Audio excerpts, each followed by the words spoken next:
ناظرین، آپ کا خیر مقدم ہے۔ درس قرآن اور محفل نعت و مناجات کا اہتمام کیا گیا ہے برائے ایصال ثواب حاجی یعقوب ولی محمد گاندھی رحمۃ اللہ علیہ کے حوالے سے اور دیگر امت مسلمہ کے تمام مرحومین کے لیے۔ میں گزارش کروں گا قاری نعمان نعیمی سے کہ اگلی آیت کی تلاوت کی سعادت حاصل کریں۔ اعوذ باللہ من الشیطان الرجیم،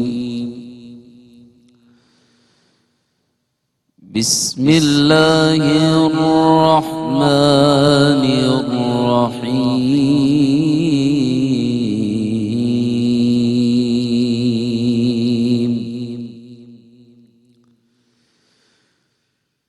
والذین آمنوا واتبعتهم ذریتهم بإيمان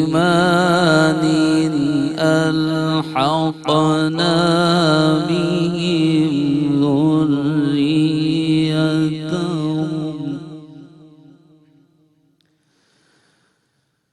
وما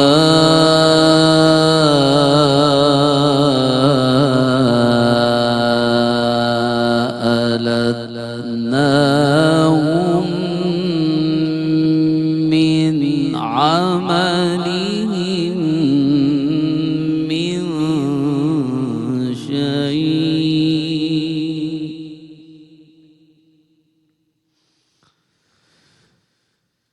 والذين آمنوا واتبعتهم ذريتهم بإيمان ألحقنا بهم ذريتهم وما ألتناهم من عملهم من شيء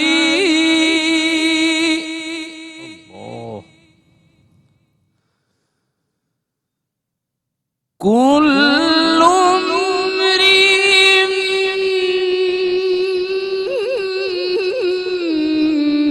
بما كسب رهين صدق الله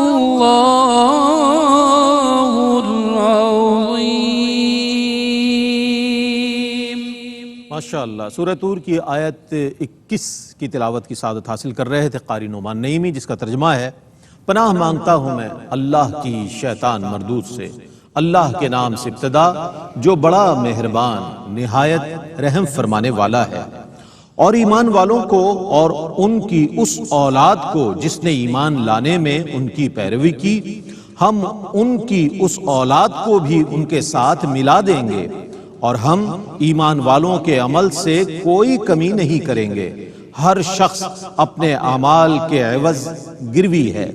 یہ بہت سے سوالات جو ہمارے ذہنوں میں آتے ہیں اور ہم علماء دین سے اور مفتیان دین سے رجوع کرتے ہیں کہ آیا کیا ہوگا ان تمام چیزوں کے حوالے سے، تو میں یقیناً جب ہم مفتی صاحب کی جانب بڑھیں گے اور تفسیر جاننے کی کوشش کریں گے تو اس کے حوالے سے ضرور انشاءاللہ آپ تک وہ باتیں پہنچیں گی۔ آج ہم یہاں پر اور آپ جہاں جس مقام پر ہیں، ہم آپ سے گزارش کریں گے کہ آپ امت مسلمہ کے تمام مرحومین کے لیے اور بطور خاص حاجی یعقوب ولی محمد گاندھی رحمۃ اللہ علیہ کے درجات کی بلندی کے لیے ضرور دعا کریں، چونکہ وہ اپنے لیے انہوں نے جتنی زندگی گزاری اس سے زیادہ اپنوں کے لیے گزاری اور لوگوں کی خدمت کے لیے گزاری، اللہ والوں سے محبت کر کے گزاری، اللہ اور اس کے رسول کی اطاعت کر کے گزاری۔ اسی لیے آج کئی سال گزرنے کے باوجود بھی ہم انہیں اپنی ہر محفل میں دعائے مغفرت کے لیے یاد کرتے ہیں، اور بطور خاص چونکہ برسی کا یہ موقع ہے تو اس موقع پر درس قرآن کا اہتمام کیا گیا ہے، جس میں نعت بھی ہے اور انشاءاللہ آخر میں مناجات بھی شامل کی جائے گی۔ تو انشاءاللہ مفتی صاحب کی جانب بڑھیں گے، لیکن ایک وقفہ ہے، وقف کے بعد لوٹیں گے، ہمارے ساتھ رہیں۔ ناظرین، آپ کا خیر مقدم ہے درس قرآن محفل دعا و مناجات برائے ایصال ثواب حاجی یعقوب ولی محمد گاندھی رحمۃ اللہ علیہ، اور یہ سلسلہ جاری و ساری ہے، ایصال ثواب کی محفل ہے، اور آپ کو بھی چاہیے کہ اس میں شامل ہو جائیں، اپنے مرحومین کو بھی ایصال ثواب کریں اور حاجی صاحب کو بھی ایصال ثواب کریں۔ جو تلاوت کی گئی اور سورہ طور کی 21ویں آیت کی ترجمہ پیش کیا گیا، میں مفتی احسن نوید نیازی صاحب سے گزارش کروں گا کہ اس کی تفسیر فرمائیں۔ بسم اللہ الرحمن الرحیم، صلی اللہ علیہ حبیب محمد وعلی آلہ وصحبہ بارک وسلم۔ یہ سورہ طور جو ہے قرآن مجید فرقان حمید کے پارہ نمبر 27 میں ہے، اور قرآن کی جو 114 صورتیں ہیں اس میں اس کا نمبر 52 ہے، 52 نمبر یہ صورت ہے، اور اس کے کل 2 رکوع ہیں، اور ٹوٹل آیات جو اس کی ہیں وہ 49 آیتیں ہیں۔ اس میں سے یہ 21 نمبر آیت کریمہ کی تلاوت سننے کا ہم نے شرف حاصل کیا، اور اس پہ انشاءاللہ گفتگو کریں گے۔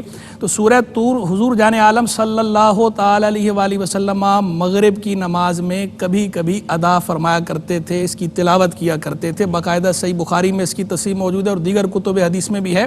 راویان حدیث نے باقاعدہ اس کے منظر بیان کیے ہیں کہ سرکار عیسیٰ السلام کو انہوں نے مغرب کی نماز میں سورہ طور کی تلاوت کرتے سنا ہے، اور ایک روایت میں تو یہ الفاظ ہیں کہ جب سرکار عیسیٰ السلام تلاوت فرما رہے تھے تو راوی آگے سے کہتے ہیں کہ وہ جو آیات تھیں ان کی جو ہیبت تھی، اب دیکھیں نا، انداز لگائیے، نزول قرآن کا زمانہ ہو، اللہ کا کلام پڑھا جا رہا ہو، وہ بھی نماز کے اندر، اور پڑھنے والے کون؟ سیدنا رسول اللہ صلی اللہ علیہ وسلم۔ حضور جان عالم علیہ السلام اپنی مبارک زبان سے اللہ کے پاک کلام کی تلاوت کر رہے ہوں تو وہ حضور کا انداز تو حضور کا انداز ہے، وہ دلوں میں اتار دینے والا انداز ہے۔ تو سرکار کی وہ تلاوت کا انداز ایسا تھا کہ وہ راوی کہتے ہیں کہ ایسا ہوا کہ وہ حضور جو تلاوت کر رہے تھے، اور باقاعدہ آیات کو مینشن کر کے وہ کہتے ہیں کہ مجھے ایسا لگا کہ میرا دل جو ہے وہ ہیبت سے اڑ جائے گا، یعنی ایسا پر جلال منظر تھا اور ایسی ہیبت طاری ہو رہی تھی سرکار عیسیٰ السلام کی تلاوت کی۔ یعنی اس سے سورہ طور کی اہمیت اور اثر انگیزی کا بھی پتہ چلتا ہے، اور حضور جان عالم صلی اللہ علیہ وسلم کی مبارک تلاوت کے انداز کا بھی پتہ چلتا ہے۔ تو اس لیے ہمیں بھی ویسے تو سارے ہی قرآن کی تلاوت کرنی چاہیے، اور سورہ طور کی بھی تلاوت کرنی چاہیے۔ کبھی کبھی مغرب کی نماز میں حضور جان عالم صلی اللہ تعالی علیہ وآلہ وسلم کی ادا کو ادا کرنے کی نیت سے سورہ طور بھی پڑھ لینی چاہیے۔ سبحان اللہ، سبحان اللہ۔ تو اس سورہ طور کے اندر جو بنیادی مضمون ہے، شروع کے اندر جو بات ہوئی ہے، اللہ تبارک و تعالیٰ نے 5 قسمیں ارشاد فرمائی ہیں۔ وہ قسمیں ارشاد فرما کے قیامت کا بتایا ہے کہ قیامت ضرور آئے گی۔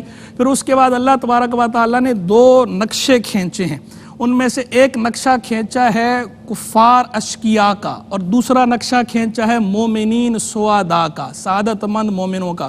پہلے یہ بتایا کہ جو کفار ہیں، اللہ کی بات نہیں مانتے، اللہ پر ایمان نہیں لاتے، ان کا کیا انجام ہوگا، ان کے ساتھ کیا ہوگا، پہلے وہ بتایا ہے۔ اس کے بعد پھر آیت نمبر 17 سے اس کا بیان شروع کیا ہے کہ جو اللہ تبارک و تعالیٰ پر ایمان لانے والے ہیں، اللہ کی بات ماننے والے ہیں، جو سعادت مند ہیں، تو ان کو اللہ کیا کیا انعام عطا فرمائے گا۔ تو وہ آیت نمبر 17 سے وہ بیان شروع ہوتا ہے، ان المتقین فی جنات و نعیم سے، اور آیت نمبر 28 تک یہ بیان پورا چلا ہے۔ تو اس میں سے ہم نے ایک آیت کا انتخاب کیا ہے، یہ آیت نمبر 21 ہے، یہ اسی میں سے ہے۔ تو آپ یہ دیکھیں اللہ تبارک و تعالیٰ نے کیا پیارا اسلوب اختیار فرمایا ہے قرآن مجید کا، اسلوب ہدایت، کہ ایک ہے ترہیب اور ایک ہے ترغیب۔ ترہیب کا معنی ہوتا ہے ڈرانا، ترغیب کا معنی ہوتا ہے رغبت دلانا، لالچ دینا۔ تو آپ دیکھیں اللہ تبارک و تعالیٰ قادر مطلق ہے، اللہ تبارک و تعالیٰ حکم ارشاد فرما دے، ترغیب یا ترہیب نہ بھی فرمائے تو کوئی اس سے پوچھنے والا نہیں، وہ مالک ہے، اس نے کہہ دیا، اس کا آرڈر فالو کرنا ہے بس۔ وہ چاہے اس کی لاجک بتائے، اس کی حکمت بتائے یا نہ بتائے، اس کی بشارتیں دے یا نہ دے، ڈرائے یا نہ ڈرائے، ماننا ہے۔ لیکن اللہ تبارک و تعالیٰ حکیم مطلق بھی ہے، اور اس کا کوئی کام حکمت سے خالی نہیں۔ تو اللہ تبارک و تعالیٰ کی جو تبلیغ ہے، یہ قرآن مجید کا جو انداز تبلیغ ہے کہ 2 نقشے کھینچے جاتے ہیں، بتایا جاتا ہے، یہ کمال انعام فرماتے ہوئے کہ اگر اللہ پر ایمان نہ لاؤ گے، اللہ کی بات نہ مانو گے تو انجام کیا ہوگا، دیکھو پھر تیار ہو جاؤ، یہ ہوگا تمہارے ساتھ، یہ عذاب ہوں گے، یہ نقصان ہوگا، یہ نقصان ہوگا، یہ نقصان ہوگا۔ یہ ترہیب کا انداز۔ پھر اس کے بعد اگر ایمان لے آؤ گے اور اللہ کی بات مانو گے تو ملے گا کیا انعام، یہ انعام ملیں گے، یہ انعام ملے گا، یہ انعام ملے گا، یہ انعام ملے گا، ترغیب۔ تو پتہ چلا کہ جو دین کا دائی ہے، دین کی دعوت دینے والا ہے، دین کا مبلغ ہے، اس کو بھی یہ دونوں انداز ساتھ لے کر چلنے ہیں، اور ہر مسلمان ہی دین کا مبلغ ہے، ہر مسلمان ہی دین کا دائی ہے۔ تو ترغیب اور ترہیب یہ دونوں ساتھ ساتھ جب تک نہیں ہوں گے اس وقت تک صحیح معنوں میں نتیجہ حاصل نہیں ہوتا۔ فروٹفل تبھی ہوتی ہے تبلیغ کے ترغیب بھی ہو، ترہیب بھی ہو، دونوں نقشے کھینچے جائیں۔ اور ویسی بڑی مشہور کہاوت ہے تعرف الاشیاء باضدادها کہ چیزیں اپنی ضدوں سے پہچانی جاتی ہیں. جب تک ضد سامنے نہ ہو تو اس وقت تک اس چیز کی اہمیت واضح نہیں ہو سکتی. تو ترغیب اور ترہیب دونوں ضدیں ہیں. تو اللہ کی مانیں گے, اللہ پر ایمان لائیں گے تو انعام کیا ہے, ترغیب, بشارتیں کیا ہیں, یہ بشارتیں ہیں. یہ نقشہ بھی کھینچا جائے. اور اگر اللہ پر ایمان نہیں لاؤ گے, اللہ کی نہیں مانو گے تو کیا نقصان ہے, خسارہ کیا ہے, دنیا کا کیا خسارہ ہے, آخرت کا کیا خسارہ ہے, وہ نقشہ بھی سامنے. تو دونوں نقشے کھینچے گئے. اس کے بعد اب اس آیت کی طرف آ جائیے جو اس کے اندر نقشہ ہے, جو ترغیب ہے. تو اللہ تبارک و تعالیٰ نے جو اس میں بات ارشاد فرمائی کہ اور وہ جو ایمان والے ہیں, والذین آمنوا واتبعتہم ذریتہم, اور ان کی اولاد میں سے جنہوں نے ان کی پیروی کی, ایمان لانے میں, الحقنا بہم ذریتہم, ہم ان کی اولاد کو ان کے ساتھ ملا دیں گے جنت میں. آگے فرمایا وما لتناہم من عملہم من شیء, اور ہم ان کے عمل میں سے کچھ کمی نہ کریں گے. کل امرئ بما کسب رہین, اور ہر آدمی اپنے اعمال کا گروی ہے. تو کیا پتہ چلا, ایک ایمان کی اہمیت کا پتہ چلا, دوسرا اولاد کی اہمیت کا پتہ چلا, تیسرا عمل صالح کی اہمیت کا پتہ چلا, اور چوتھا یہ کہ ظلم, اللہ ظلم نہیں کرتا. وما ربک بظلام للعبید, تیرا رب اپنے بندوں پر ظلم کرنے والا نہیں. جو بھی نیک عمل کرے گا تو اس کا اجر اسے ملے گا ہی ملے گا, اللہ اس میں سے کمی نہیں کرتا. ایمان کی اہمیت تو ایسی ہے, ہم میں سے ہر ایک کو اس اہمیت کا ادراک ہونا چاہیے. حضور جان عالم صلی اللہ تعالی علیہ وآلہ وسلم دعا کیا کرتے تھے, اللہ کی بارگاہ میں دستے دعا دراز کرتے تھے. اکثر حدیث کے لفظ ہے کہ اکثر سرکار علیہ السلام یہ دعا فرماتے تھے, یا مقلب القلوب ثبت قلبی علی دینک, اے دلوں کو پھیرنے والے, اللہ کا وصف, اے دلوں کو پھیرنے والے, میرے دل کو اپنے دین پہ ثابت رکھنا. یعنی یہ ایمان پہ قائم رہنے کی دعا سرکار علیہ السلام اللہ سے مانگ رہے ہیں, ایمان پر استقامت کی. ہمیں میسج ہے, ہمیں پیغام ہے کہ اس ایمان کی عظمت کیا ہے, اس کی اہمیت ہمارے دلوں میں کیسی ہونی چاہیے اور ہمیں اس کی کتنی فکر ہونی چاہیے. تو یہ دعا بھی مانگنی چاہیے اور ایمان کو اپنے قلب میں راسخ کرنا چاہیے. وہ جو کمال ایمان کی کیفیت ہے وہ پیدا کرنے کی کوشش کرنی چاہیے. آگے اولاد کی اہمیت کا بھی پتہ چلتا ہے کہ دیکھیں خود حدیث ہے, حدیث قدسی, جس میں جو ہے وہ اللہ تبارک و تعالیٰ کا فرمان سرکار علیہ السلام نے بیان کیا. اس میں ایک لفظ استعمال ہوا, قبضتم ثمرۃ فؤادی, کیا تم نے میرے بندے کے دل کے پھل کو لے لیا. اللہ فرشتوں سے پوچھتا ہے. تو یعنی یہ اولاد کو ثمرۃ فؤادی قرار دیا ہے, بندے کے دل کا پھل. تو جس طرح دنیا کے اندر انسان اپنی اولاد سے کیسا انس محسوس کرتا ہے, انسان خوش ہوتا ہے. ایک بندہ تھکا ہارا ہو, سارا دن تھک ہار کے جب کام سے گھر لوٹتا ہے اور سامنے اس کا بچہ یا بچی اگر آ کر اس کے گلے سے لگ جائے, وہ ساری تھکاوٹ بھول جاتا ہے. یہ بندے کے دل کا پھل, یہ جو اولاد کو قرار دیا گیا ہے. تو اس اولاد کی اہمیت پتہ چلتی ہے. اور یہ اللہ بتا رہا ہے کہ اگر نیک عمل کوئی کرے گا, اللہ پر ایمان لائے گا, اس کی بخشش ہو جائے گی, جنت میں جائے گا, تو اللہ اس کی اولاد کو بھی اس سے ملا دے گا. یعنی اللہ اس کے دل کے پھل کو اس سے دور نہیں کرے گا اگر وہ بھی, لیکن شرط کیا ہے کہ ایمان لانے میں اتباع کرے, کیونکہ کافر کو جنت نہیں ملے گی, ایمان والے کا حصہ ہے جنت. تو بتایا جا رہا ہے کہ ایمان لانے والی جو اولاد ہے یہ اپنے والدین کے ساتھ جنت میں ضرور ملے گی.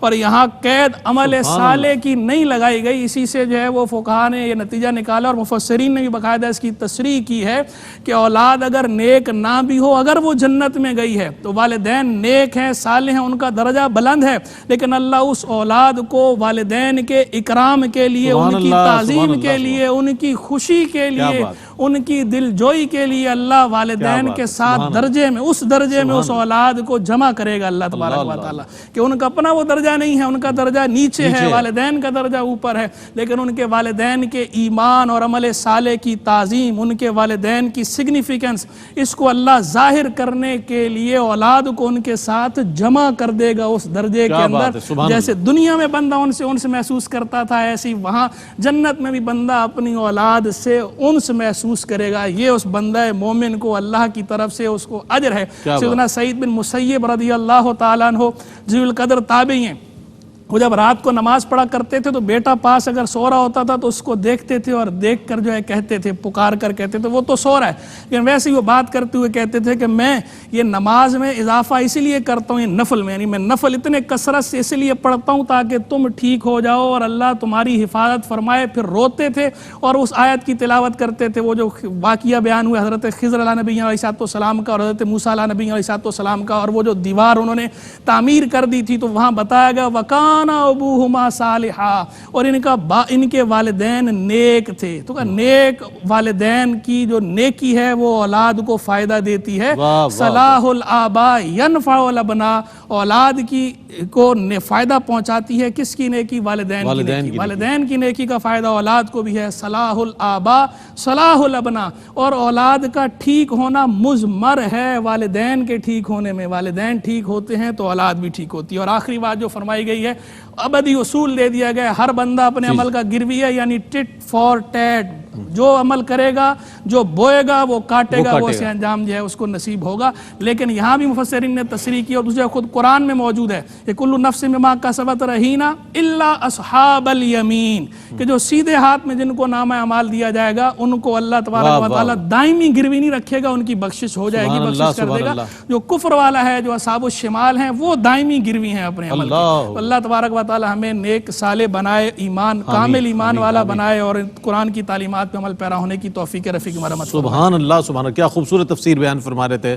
سورہ طور کی آیت 21 کی تلاوت، ترجمہ اور تفسیر آپ نے ملاحظہ فرمائی، اور اہل ایمان کے لیے جو خوشخبریاں اس میں نظر آ رہی ہیں وہ بھی سامنے ہے کہ نیک والدین کی اولاد کو کیا اللہ تعالیٰ مرتبہ عطا فرمائے گا ان کی نسبت سے، یعنی اپنے والدین کی نسبت سے۔ ایک وقفہ ہے، وقفے کے بعد لوٹیں گے تو سورہ ابراہیم کی آیت پاک کی تلاوت، ترجمہ اور تفسیر کی جانب بڑھیں گے۔ ہمارے ساتھ رہیے۔